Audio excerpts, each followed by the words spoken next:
బోడుప్పల్లో ఘనంగా బోనాల పండుగ వేడుకలు. బోడుప్పల్ పలు కాలనీవాసులు బంగారు మైసమ్మ అమ్మవారి ఆలయంలో బోనాల పండుగ ఘనంగా నిర్వహించారు. ఈ సందర్భంగా ఆలయ కమిటీ సభ్యులు, భక్తులు అమ్మవారికి ప్రత్యేక పూజలు నిర్వహించి బోనం సమర్పించారు. బోనం సమర్పించిన భక్తులు మాట్లాడుతూ, ఇక్కడ బంగారు మైసమ్మ అమ్మవారు స్వయంభుగా వెలిసింది.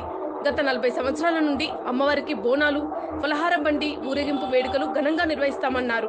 అదే క్రమంలో బోనాల పండుగను ఘనంగా నిర్వహించామన్నారు. భక్తులు సుఖ సంతోషాలతో ఉండి సకాలంలో వర్షాలు కురవాలి అని, బంగారు మైసమ్మ అమ్మవారి దయ అందరిపై ఉండాలి అని అమ్మవారిని కోరారు. ఈ కార్యక్రమంలో ఆలయ కమిటీ సభ్యులు మరియు ఇందిరానగర్ కాలనీవాసులు పోల్ నాగయ్య గౌడ్, అండాలు, దేవదాస్ గౌడ్, శశికళ, విక్రమ్ గౌడ్, వాసంతి, నీల వెంకటేష్ గౌడ్, ప్రియాంక, హేమంత్ చంద్ర, శశాంక్ గౌడ్, శిరీష్ గౌడ్, యశ్వంత్, పవన్, భానుప్రసాద్, ఆది గౌడ్, సహస్ర, శిల్ప, ఉదయ్ రెడ్డి, కరుణాకర్ రెడ్డి, గిరి గౌడ్ తదితరులు భక్తులు పాల్గొన్నారు.